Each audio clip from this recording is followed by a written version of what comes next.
नमस्कार। ज्योतिष शास्त्र में श्रद्धा और विश्वास रखने वाले सभी जातकों का पारलौकिक जगत चैनल में बहुत बहुत स्वागत है। सबसे पहले आप सभी को नव वर्ष 2022 की बहुत बहुत शुभकामनाएं।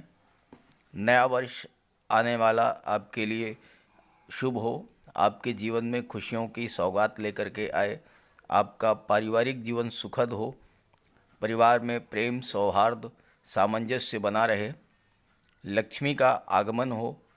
इसी भावना के साथ वीडियो की शुरुआत करते हैं। बात करेंगे जनवरी 2022 वृश्चिक राशि के जातकों के लिए किन किन खुशियों की सौगात लेकर आ रहा है, क्या रहेगा ग्रहों का प्रभाव और हम क्या कर सकते हैं ग्रहों को अपने अनुकूल करने के लिए। इस वीडियो में बात करेंगे वृश्चिक राशि के जातकों के फाइनेंशियल गेन, आर्थिक समृद्धि, धन लाभ, भूमि भवन और वाहन सुख के बारे में, संतान, विवाह, शिक्षा, नौकरी और दाम्पत्य सुख, आकस्मिक घटनाएं, जॉब, कैरियर, प्रोफेशन, भाग्य और विदेश के बारे में विस्तार से चर्चा करेंगे। और सबसे महत्वपूर्ण ये है कि आपके लग्न भाव में ही रोचक महापुरुष राजयोग का निर्माण हो रहा है, तो इस पर विस्तार से चर्चा करेंगे। चलिए वीडियो शुरू करते हैं। पहले बात करते हैं ग्रह स्थितियों की। किसी भी कुंडली का विश्लेषण करने के लिए 3 बातों पर विशेष तौर से ध्यान दिया जाता है। पहली बात ये कि लग्न और लग्नेश की क्या स्थिति है। तो यहाँ पर लग्न भाव के स्वामी मंगल हैं और मंगल का गोचर लग्न भाव में ही रहेगा 16 जनवरी तक। तो यहाँ पर मंगल रोचक महापुरुष राजयोग का निर्माण कर रहे हैं। इसके बाद गुरु की स्थिति देखी जाए तो गुरु जो हैं वो चतुर्थ भाव में गोचर कर रहे हैं, सुख भाव में, और देवगुरु सुख भाव में बहुत ही बेहतर रिजल्ट देते हैं, बहुत ही शुभ होते हैं और बहुत ही अच्छा आपको फल प्रदान करते हैं। तीसरी बात होती है सूर्य की स्थिति। सूर्य कुंडली के बाएं पक्ष में गोचर कर रहे हैं और जिस पक्ष में जिस भाग में सूर्य का गोचर है, अगर ज़्यादातर ग्रह उसी भाग में हों तो वो कुंडली बहुत ही अच्छा रिजल्ट देती है। तो यहाँ पर सूर्य बाएं भाग में है और बाएं भाग में ही शुक्र, सूर्य, शनि और देवगुरु का गोचर है। तो इस तरह से ये कुंडली आपके लिए बहुत ही श्रेष्ठ लाभ देने वाली कुंडली है। शुक्र आपके कुंडली के लाभ भाव धन भाव में गोचर कर रहे हैं, द्वितीय भाव में, और लाभ भाव के स्वामी हैं बुध, जो कि पराक्रम भाव में शनि के साथ गोचर कर रहे हैं। और शनि स्वराशि में है, साथ ही साथ शनि कुंडली के तीसरे भाव में, छठे भाव में, 8वें भाव में, 10वें भाव में और 11वें भाव में बहुत अच्छा रिजल्ट देते हैं। और यहाँ शनि के साथ बुध भी हैं, जो कि 6 मार्च तक पराक्रम भाव में ही गोचर करेंगे। सूर्य का गोचर धन भाव में है। 14 जनवरी को सूर्य का गोचर आपके कुंडली के पराक्रम भाव में हो जाएगा और सूर्य और बुध का बुधादित्य राजयोग भी बनेगा। तो ये है ग्रह स्थितियाँ। राहु का गोचर सप्तम भाव में है। अब आइए बात करते हैं एक एक बिंदु पर विस्तार से। शुरुआत करते हैं लग्न भाव से। लग्न भाव में मंगल का गोचर है और मंगल का गोचर स्वराशि में है, वृश्चिक राशि में ही, और मंगल केंद्र के भाव में गोचर कर रहे हैं। तो रोचक महापुरुष राजयोग का निर्माण कर रहे हैं। रोचक महापुरुष राजयोग अत्यंत श्रेष्ठ राजयोग है और इस राजयोग के बनने पर श्रेष्ठ और उत्कृष्ट श्रेणी के डॉक्टर, सर्जन, राजनेता, फोर्स और पुलिस विभाग में उच्च स्तरीय अधिकारी, गेम्स और स्पोर्ट्स में देश के लिए पदक लाने वाले प्लेयर्स और कोच, ऐसे जातक बनते हैं जिनकी कुंडली में रोचक राजपुरुष राजयोग बनता है। हमारे यशस्वी प्रधानमंत्री श्री नरेंद्र मोदी जी की कुंडली में भी रोचक महापुरुष राजयोग का निर्माण हुआ है। मंगल लग्न भाव में है और लग्न के स्वामी हैं और केतु भी साथ में है। मंगल पराक्रम, साहस, ऊर्जा और शौर्य के कारक हैं। केतु मंगल की ऊर्जा को, मंगल की पावर को 5 गुना तक बढ़ा देते हैं। आपके अंदर एनर्जी की कमी नहीं होगी, स्टैमिना आपका बहुत स्ट्रांग होगा, कार्य क्षमता में वृद्धि होगी, पद प्रतिष्ठा मान सम्मान के लिए ये गोचर बहुत ही अच्छा है। खास करके मंगल से संबंधित क्षेत्रों के लिए, जैसे कि जो जातक चिकित्सा क्षेत्र से जुड़े हुए हैं, जो जातक सैन्य क्षेत्र से जुड़े हुए हैं, जो जातक पुलिस विभाग या गेम्स और स्पोर्ट्स में या फिर प्रॉपर्टी डीलिंग और रियल एस्टेट से जुड़े हुए हैं, ऐसे जातकों के लिए मंगल का ये गोचर बहुत ही श्रेष्ठ लाभ की स्थितियां लाने वाला है। हालांकि 2 अग्नि तत्व ग्रह हैं, ऊर्जा तो बहुत अधिक रहेगी, लेकिन क्रोध और उग्रता की भी वृद्धि होगी, धैर्य की कमी होगी। हालांकि अग्नि की आवश्यकता तो पड़ती है एफर्ट करने में, मेहनत करने में, कार्य करने में, और अगर आप मंगल की इस ऊर्जा का सही उपयोग कर ले जाएंगे तो आप जीवन में बहुत कुछ कर सकते हैं। हालांकि इसके लिए आपकी जन्म कुंडली में भी लग्नेश का मजबूत होना ज़रूरी है। अगर आपकी जन्म कुंडली में मंगल कमज़ोर हैं तो मंगल का उपाय कर लें, बजरंग बली की उपासना करें, बजरंग बली के मंदिर में जाएं, उनके चरणों का सिंदूर अपने मस्तक पर धारण करें, हनुमान चालीसा का पाठ करें, मंगलवार के दिन हो सके तो मिष्ठान्न का वितरण करें और एक चांदी की अंगूठी या चेन धारण करें। मंगल की चौथी दृष्टि आपके कुंडली के चतुर्थ भाव पर पड़ रही है और यहाँ पर देवगुरु का गोचर हो रहा है। देवगुरु चतुर्थ भाव के प्रभाव को बहुत अधिक बढ़ा देंगे। चतुर्थ भाव माता का होता है, वाहन का होता है, प्रॉपर्टी का होता है, घर मकान ज़मीन जायदाद का होता है। तो रियल एस्टेट से आपको लाभ होगा। मंगल चूँकि छठे भाव के स्वामी भी हैं तो वाद विवाद लड़ाई झगड़े में आपकी विजय होगी। और मंगल की चतुर्थ दृष्टि चौथे भाव पर है तो आपको ज़मीन, घर, प्लाट, खेत ये सब खरीदने का योग भी बन रहा है।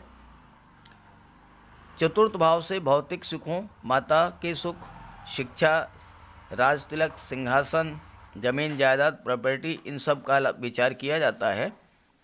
राजनीति के क्षेत्र में है तो वहाँ भी आपको सफलता अर्जित हो सकती है। कुछ न कुछ बेहतर ज़रूर होगा पॉलिटिकल क्षेत्र में। और हमारे राजनेताओं में भी बहुत से राजनेता ऐसे हैं जिनकी कुंडली में ये जो वृश्चिक राशि वाले हैं, खास करके प्रधानमंत्री जी की कुंडली में तो यही राजयोग बना हुआ है। मंगल की सप्तम दृष्टि सप्तम भाव पर पड़ेगी, यहाँ पर राहु का गोचर है। तो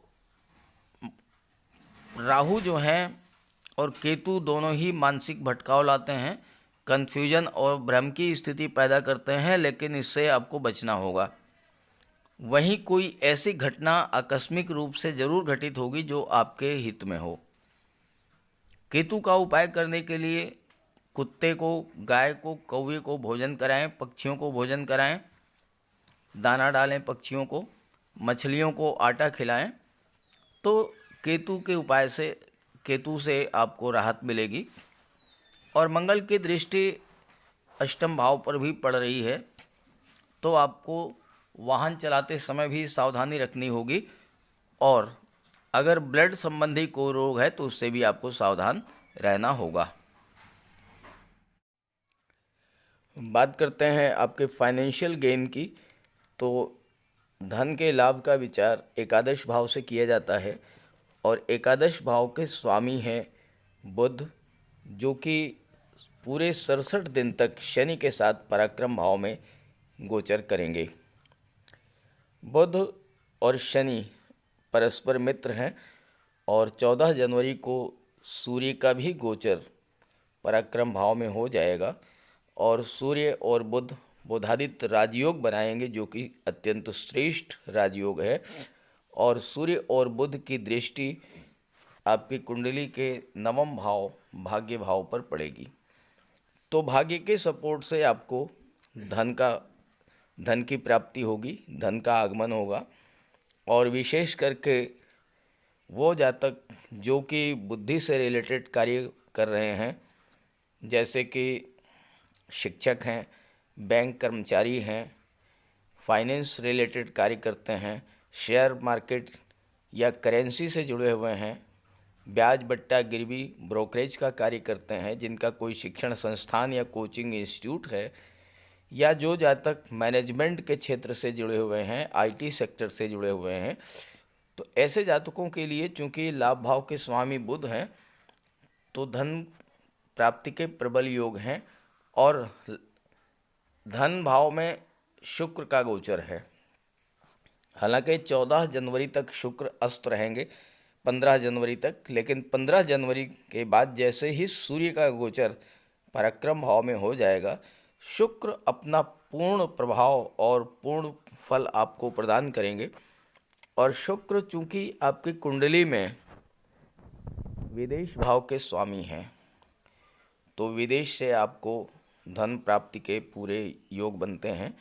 और बुध की दृष्टि हायर एजुकेशन के भाव पर पड़ रही है, तो आप विदेश यात्राएं हायर एजुकेशन के पर्पज़ से कर सकते हैं।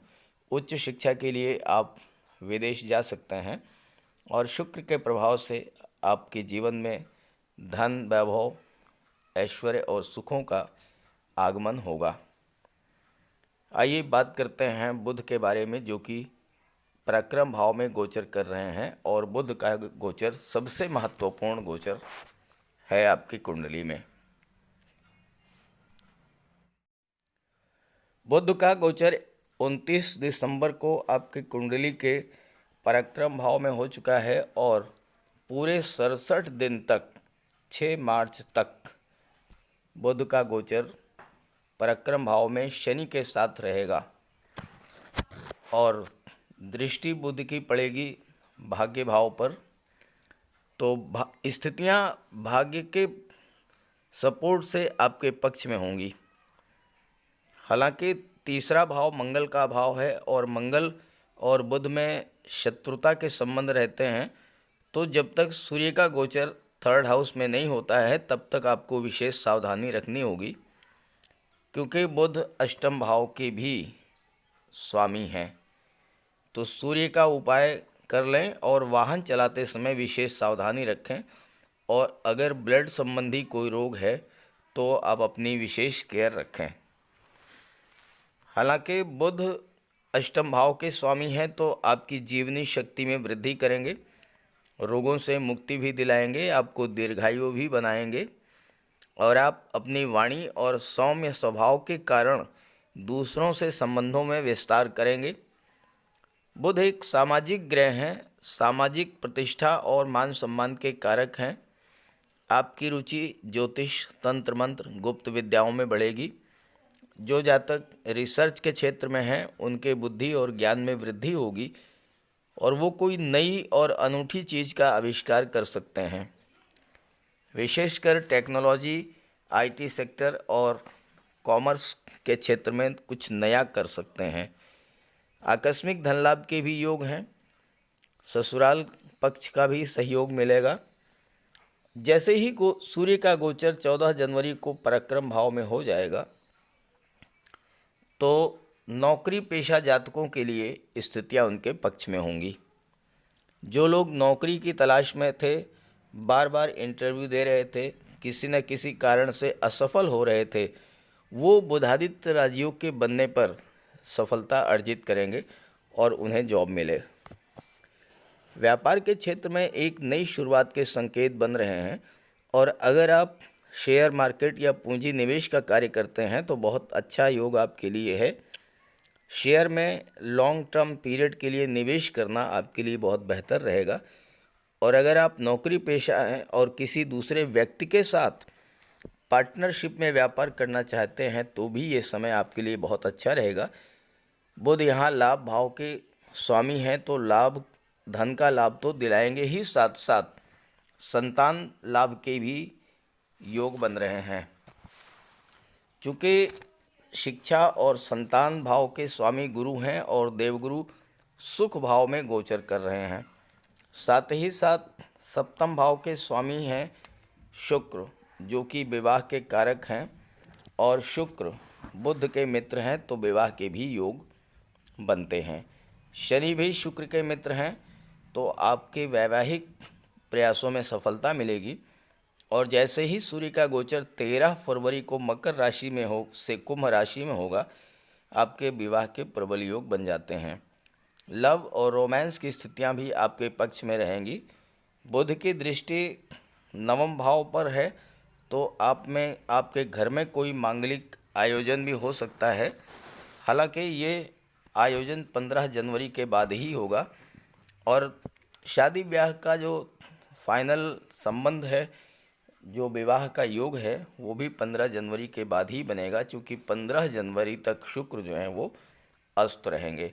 बात करते हैं देवगुरु के बारे में, जिनका गोचर चतुर्थ भाव में हो रहा है और जो पंचम भाव के स्वामी भी हैं।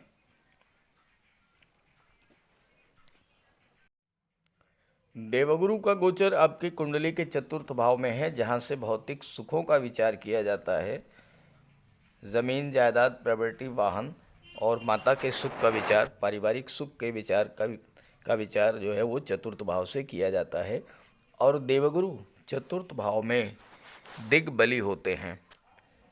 देवगुरु के बारे में ज्योतिष शास्त्र में कहा गया है कि किंग कुर्वन्ति सर्वग्रह यस्य केंद्रे बृहस्पति, अर्थात वो जातक जिनके कुंडली के केंद्र के भाव में देवगुरु का गोचर है, उन पर कुंडली के अन्य भाव में गोचर कर रहे किसी भी ग्रह का कोई अशुभ प्रभाव नहीं पड़ता है। तो देवगुरु आपके जीवन में सुख समृद्धि की वृद्धि करेंगे, आपके बल बुद्धि ज्ञान में वृद्धि करेंगे, आप अत्यंत वाक्पटु, ज्ञानवान, धनवान और प्रतिभाशाली होंगे और समाज में मान सम्मान प्राप्त होगा। परिवार के मुखिया के रूप में आप अपने कुल खानदान के मान सम्मान और यश में वृद्धि करेंगे और भाई बहनों और परिवारजनों का स्नेह और सम्मान आपको प्राप्त होगा। चतुर्थ भावस्थ देवगुरु के बारे में ज्योतिष शास्त्र में कहा गया है कि सुखे जीवे सुखे लोके सुभगो राजपूजितः विजितारिः कुलाध्यक्षो गुरु भक्तस्य जायते, अर्थात वो जातक जिसकी कुंडली के चतुर्थ भाव में देवगुरु का गोचर है वो अत्यंत रूपवान, प्रतिभाशाली होता है, संसार के सभी सुखों का उपभोग करता है, शत्रुओं पर विजय प्राप्त करता है, अपने परिवार और कुल का मुखिया होता है और गुरु का भक्त होता है। तो चतुर्थ भाव में देवगुरु आपको हर तरह का भौतिक सुख प्रदान करेंगे। देवगुरु की दृष्टि जो है वो आपकी कुंडली के अष्टम भाव पर पड़ रही है और अष्टम भाव के स्वामी हैं बुध। बुध और देवगुरु एक दूसरे को बहुत अधिक सपोर्ट करते हैं। अष्टम भाव पर देवगुरु की दृष्टि आपको दैवी सपोर्ट दिलाएगी। आप पर किसी प्रकार की कोई परेशानी, कोई मुसीबत अगर आने वाली होगी तो आप उस परेशानी, उस मुसीबत से बाहर निकल आएंगे। और अष्टम भाव पर शुक्र की भी दृष्टि पड़ रही है तो आपको ससुराल पक्ष से लाभ होगा। देवगुरु की दृष्टि पड़ने से अगर आपकी रुचि ज्योतिष, अध्यात्म और रिसर्च में है तो उस क्षेत्र में बहुत अच्छी सफलता के योग बन रहे हैं। और साथ ही साथ शुक्र की दृष्टि से जो है आपको धन प्राप्ति के योग बन रहे हैं। अचानक से कहीं से आपको धन मिल सकता है और साथ ही साथ आपको इंश्योरेंस के क्षेत्र से और मार्केटिंग के क्षेत्र से भी धन प्राप्ति के प्रबल योग हैं। देवगुरु की सीधी दृष्टि कर्म भाव पर पड़ रही है, इसके बारे में आगे बात करेंगे जब दशम भाव की चर्चा करेंगे। देवगुरु की दृष्टि 12वें भाव पर पड़ रही है और 12वां भाव विदेश का होता है जिसके स्वामी शुक्र हैं, और 12वें भाव पर शनि की भी दृष्टि पड़ रही है। तो शनि और शुक्र दोनों ही परस्पर मित्र हैं और एक दूसरे को सपोर्ट करते हैं, और देवगुरु और शनि भी सम संबंध रखते हैं। तो ऐसी स्थिति में 12वें भाव के सभी शुभ लाभ आपको प्राप्त होंगे, यानी विदेश से धन का लाभ होगा, विदेश यात्राएं आप कर सकते हैं और साथ ही साथ विदेश जाकर के आप सेटल भी हो सकते हैं। यहाँ विदेश का मतलब आप समझिए कि आप अमेरिका, ब्रिटेन, कनाडा नहीं जा रहे हैं, बल्कि विदेश का मतलब ये होता है कि अपनी मातृभूमि को छोड़ करके किसी दूसरे प्रदेश में या किसी दूसरे में शहर में जाकर के अगर आप व्यापार व्यवसाय करेंगे तो वहाँ लाभ होगा। शुक्र कला और सौंदर्य के कारक हैं, तो अगर आप कला के क्षेत्र से जुड़े हुए हैं तो आपको विशेष लाभ होगा। शनि की दृष्टि पड़ रही है, अगर आप रियल इस्टेट और प्रॉपर्टी डीलिंग का कार्य करते हैं तो उसमें भी आपको विशेष लाभ के योग बन रहे हैं। अब आइए बात कर लेते हैं पंचम भाव और छठे भाव के बारे में। कुंडली के पंचम भाव से संतान और शिक्षा का विचार किया जाता है और इसके स्वामी हैं देवगुरु। तो देवगुरु जो हैं वो जिस भाव के स्वामी होते हैं उस भाव के प्रभाव को बढ़ा देते हैं, और देवगुरु पंचम और नवम भाव में अति विशिष्ट कारक भी होते हैं, तो पंचम भाव के प्रभाव को बढ़ा देंगे। तो आप अत्यंत बुद्धिमान होंगे, अनेक शास्त्रों का ज्ञान होगा।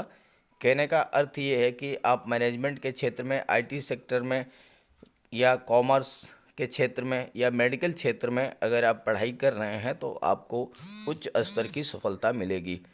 और चूंकि विदेश के भी, हायर एजुकेशन के भी योग हैं, तो आप विदेश यात्रा भी कर सकते हैं और विदेश जाकर के अध्ययन भी कर सकते हैं, चूँकि बुध की दृष्टि जो है वो भाग्य भाव पर पड़ रही है।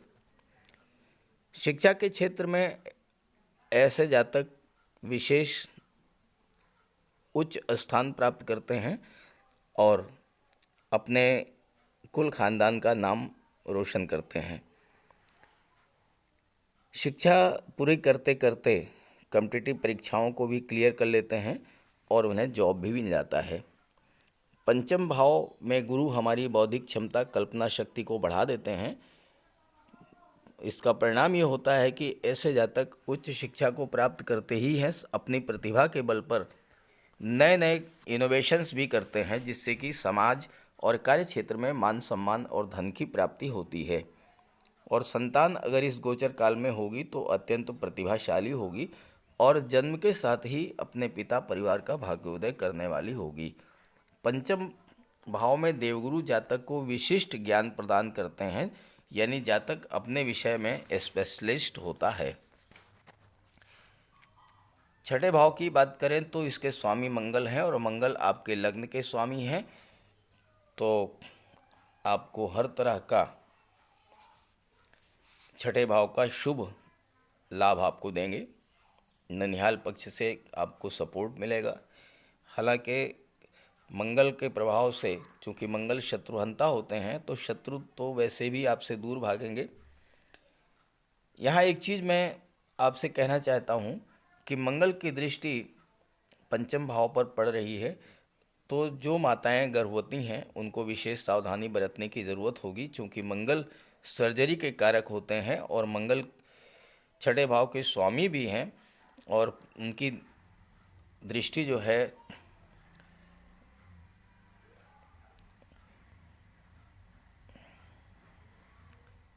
जबकि मंगल 16 जनवरी तक आपके लग्न में है, और जब 16 जनवरी को वो द्वितीय भाव में गोचर करेंगे तो मंगल की दृष्टि जो है वो पंचम भाव पर पड़ेगी।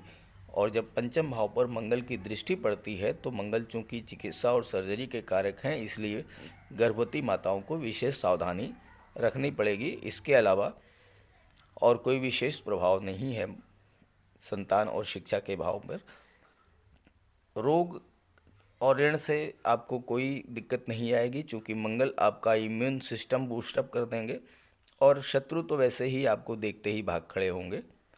अब आइए बात कर लेते हैं आपके कुंडली के सप्तम भाव के बारे में। कुंडली के सप्तम भाव से आपके दाम्पत्य सुख, लव लाइफ, पार्टनरशिप का विचार किया जाता है।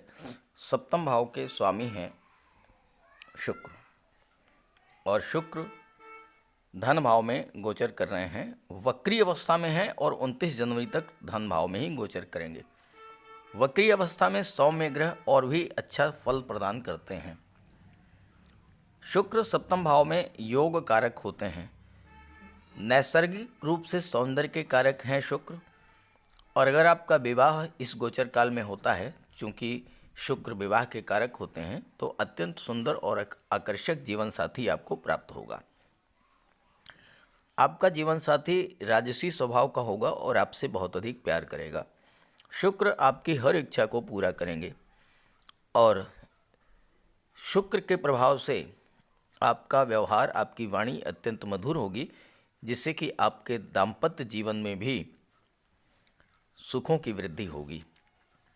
सप्तम भावस्थ शुक्र आपको हर तरह के सांसारिक सुख प्रदान करेंगे। शानदार मकान, शानदार वाहन, खाने पीने के लिए उत्तम कोटि के भोज्य पदार्थ और हर प्रकार के भौतिक सुख। सप्तम भाव पार्टनरशिप का होता है। महिलाओं के साथ पार्टनरशिप में आपको सफलता मिलेगी। अपने जॉब, करियर और प्रोफेशन के में महिलाओं के सहयोग से आप आगे बढ़ेंगे। चूँकि दशम का दशम होने के कारण कर्म क्षेत्र को भी प्रभावित करेंगे, अतः आप संगीत, कला, नृत्य, अभिनय के क्षेत्र में, लेखन के क्षेत्र में, गायन के क्षेत्र में सफलता अर्जित करेंगे। हालांकि यहाँ पर राहु का गोचर है, तो राहु की वजह से आपके मन में थोड़ी अशांति रह सकती है, मन में भ्रम पैदा हो सकता है, मन में, परिवार में एक तरह का कन्फ्यूज़न या गलत फहमी जो है वो राहु क्रिएट करते हैं। तो इसको आपको अपने दृढ़ आत्मबल और इच्छा शक्ति से अपने आप पर नियंत्रण रखना होगा। और चूंकि वाणी के भाव के स्वामी हैं देवगुरु, तो आपकी वाणी मधुर और सौम्य रहेगी, और देवगुरु के प्रभाव से आप किसी भी अप्रिय स्थिति को बचा ले जाएंगे। अब बात करते हैं कुंडली के दशम भाव कर्म भाव से, कि जहाँ से आपकी जॉब, कैरियर और प्रोफेशन का विचार किया जाता है। कुंडली के दशम भाव से आपके जॉब, कैरियर, प्रोफेशन का विचार किया जाता है, और इसके स्वामी हैं सूर्य। सूर्य क्या हैं? सूर्य राजा हैं। सूर्य शासन, प्रशासन और राजनीति के कारक हैं, और इसके देवगुरु की दृष्टि पड़ रही है। देवगुरु ज्ञान, मान सम्मान, धन, बुद्धि, विवेक, इन सब के कारक है। तो जो जातक शासन, प्रशासन, सरकारी नौकरी या राजनीति के क्षेत्र में है, धर्म, अध्यात्म और ज्योतिष के क्षेत्र में है, ऐसे जातकों के लिए कार्य क्षेत्र में उन्नति के प्रबल योग हैं। सरकारी नौकरी में है तो आपको पद, प्रतिष्ठा, मान सम्मान का लाभ मिलेगा, वेतन वृद्धि, प्रमोशन का लाभ मिलेगा। और अगर आप प्राइवेट सेक्टर में हैं, कोई व्यापार व्यवसाय करते हैं, तो आपको व्यापार और कार्य क्षेत्र में सफलता और उन्नति प्राप्त होगी। कोई नया व्यापार आप शुरू कर सकते हैं, या जो व्यापार आप कर रहे हैं उसमें भी कोई नई व्यवस्था बना सकते हैं। अपने व्यापार में अलग से पूंजी निवेश कर सकते हैं, बैंक से लोन लेकर के, या अपने परिवार के सदस्यों या पिता के सहयोग से आप अपने व्यापार व्यवसाय को आगे बढ़ा सकते हैं। गवर्नमेंट सेक्टर में अगर आपको कोई कार्य सौंपा गया हो, या कोई लक्ष्य दिया गया हो, आप उसे पूरा करेंगे, जिससे आपकी अलग पहचान बनेगी और आपको इसका लाभ मिलेगा। प्रमोशन, वेतन वृद्धि, उच्च पद, ये सब आपको प्राप्त हो सकता है। राजनीति से जुड़े लोगों से आपके संबंध बहुत ही मधुर होंगे, और अगर आप राजनीति में पहले से ही हैं तो आपको राजनीति के क्षेत्र में कोई उच्च पद प्राप्त हो सकता है। अगर आप छात्र हैं तो प्रतियोगी परीक्षाओं में सफलता मिलेगी और नौकरी मिलेगी, क्योंकि दशम भाव से आपके जॉब का विचार किया जाता है। इसके स्वामी सूर्य हैं, तो सूर्य जो हैं वो सरकारी नौकरी के कारक होते हैं, इसलिए प्रतियोगी परीक्षाओं में सफलता के भी योग हैं और सरकारी नौकरी के भी योग हैं। जे देवगुरु आपके चतुर्थ भाव में गोचर कर ही रहे हैं, तो परिवार में सुख, शांति, सौहार्द का वातावरण बना रहेगा। पारिवारिक जीवन सुखी रहेगा। नए घर में प्रवेश हो सकता है या आप नया घर ले सकते हैं, और अगर आपका अपना खुद का घर है तो उसका आप डेकोरेशन करा सकते हैं। नई नौकरी, पदोन्नति और धन का लाभ, ये सब जनवरी 2022 के महीने में आपको प्राप्त होने वाला है। तो कुल मिलाकर के ग्रह स्थितियां आपके पक्ष में हैं। सभी शुभ ग्रह शुभ भाव में गोचर कर रहे हैं। देवगुरु चतुर्थ भाव में, बुध और शनि पराक्रम भाव में, सूर्य और शुक्र धन भाव में, और लग्न में मंगल। तो शुभ ग्रहों का गोचर शुभ भाव में होना, ये आपकी कुंडली आपको बहुत ही श्रेष्ठ लाभ देने वाली है। आप इसका भरपूर लाभ उठाएं और ज़्यादा से ज़्यादा परिश्रम करके ज़्यादा से ज़्यादा लाभ अर्जित करें। इसी कामना के साथ आप सभी का बहुत बहुत धन्यवाद। नमस्कार।